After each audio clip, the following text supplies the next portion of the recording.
বস্তুনিষ্ঠ সত্যনির্ভর সংবাদ।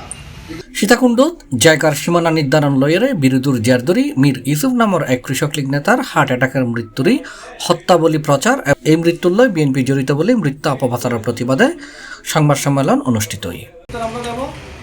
আমরা একটা কথা জানি, গত 17 বছর আমাদের বিএনপি নেতাকে কীভাবে নির্যাতন করা হয়েছে। হত্যা বলা যাবে না, উনি নিহত হয়েছেন।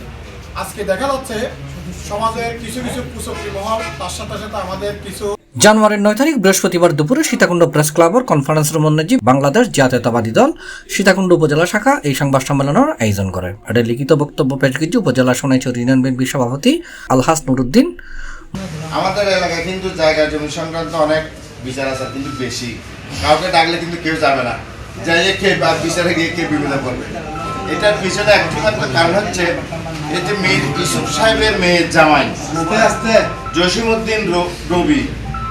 এই জসিমউদ্দিন রবি হচ্ছে ছাত্র নিষিদ্ধ ঘোষিত সংগঠন ছাত্রলীগের সিটি কলেজের সাবেক সহসভাপতি এবং আমরা কজন মুজিব সারা নামক একটি সংগঠন। এই সময় অন্যান্য মাঝার উপস্থিত আছেন সীতাকুণ্ড উপজেলা বিএনপির আহ্বায়ক ডাক্তার কমল কদর, সদস্য সচিব কাজী মহিউদ্দিন, উত্তর জেলা স্বেচ্ছাসেবক দলের সাবেক সভাপতি মোহাম্মদ মোরসালিন, 8 নম্বর সোনাইছড়ি ইউনিয়ন বিএনপি সাধারণ সম্পাদক মোহাম্মদ নাজিমুদ্দৌলা, সিনিয়র সহসভাপতি গিয়াসুল মাহমুদ চৌধুরী তসলিম, সোনাইছড়ি ইউনিয়ন বিএনপি সাবেক সদস্য সচিব শ্রমিক দল নেতা রবিউল হক, উপজেলা কৃষক দলের সাধারণ সম্পাদক বেলাল উদ্দিন, উপজেলা ছাত্র দলের আহ্বায়ক কাজী সেলিম উদ্দিন, বাঁশবাড়িয়া ইউনিয়ন বিএনপি নেতা মোহাম্মদ আকরামুল্লাহ নয়ন সহ অন্যান্য নেতৃবৃন্দ উপস্থিত আছেন।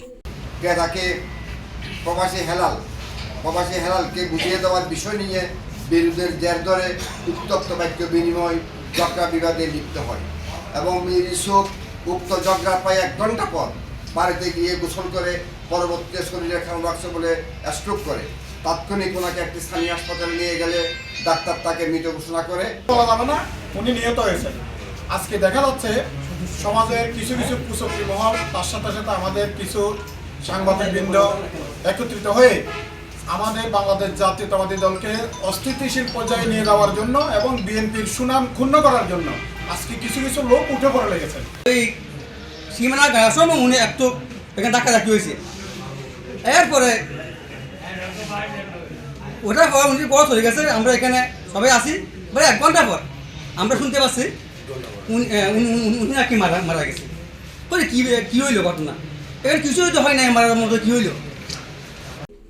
C+ TV Chittagong. বস্তুনিষ্ঠ সত্যনির্ভর সংবাদ। বিগত 17 বছর উনি আছে